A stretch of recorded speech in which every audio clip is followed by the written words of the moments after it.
11 वर्ष की कोमल बहुत ही प्यारी लड़की थी। वह बहुत भोली भाली और मासूम थी। उसके गुलाबी गाल देखकर ऐसा लगता था जैसे दूध में किसी ने एक चुटकी केसर घोल दिया हो। उसके पिता गुप्ता जी अपनी बेटी को बहुत प्यार करते थे, लेकिन जब से उनके बेटे का जन्म हुआ था तब से वह अपने बेटे पर ज़्यादा ध्यान देने लगे थे। उन्हें लगता था कि कोमल तो अब बड़ी हो गई है और उसे अब घर की जिम्मेदारी उठानी चाहिए।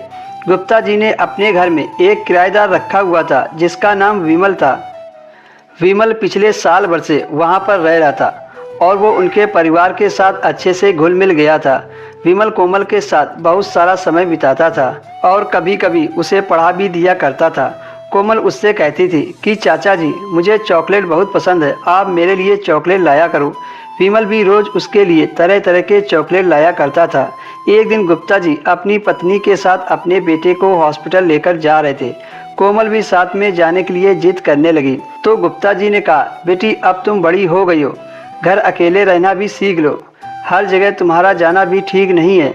वैसे भी आज तुम स्कूल नहीं गई, घर पर रहकर आराम से पढ़ाई करो, हम 2-4 घंटे में आ जाएंगे। जब कोमल के मम्मी पापा चले गए तो वो उदास हो गई। विमल भी उस दिन ड्यूटी नहीं गया था। जब विमल ने देखा कि घर पर कोई नहीं है तो उसने चॉकलेट देने के बहाने अपने कमरे में बुलाया और कोमल को चॉकलेट खाने को दी। चॉकलेट खाने के बाद उसे नींद आने लगी तो कोमल वहीं बिस्तर पर लेट गई। फिर उसे नींद में एक गहरा स्पर्श महसूस हुआ और फिर उसे तेज दर्द का अनुभव हुआ। फिर बेहोशी में भी ऐसा लग रहा था जैसे उसे कोई झकझोर रहा हो। शाम को जब उसकी नींद खुली तो वह माँ के कमरे में थी। माँ उसे उठाते हुए कह रही थी, कोमल कब से सो रही है, उठ जा, शाम हो गई है। कोमल उठी तो उसे बहुत तेज दर्द का अनुभव हो रहा था। वह उठते ही रोने लगी।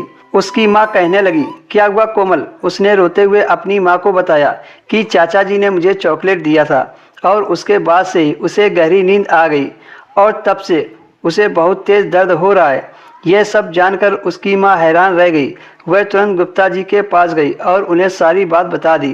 गुप्ता जी को बहुत गुस्सा आया और वो तुरंत किराएदार के कमरे के पास पहुंचकर देखा तो दरवाजे पर ताला लगा था।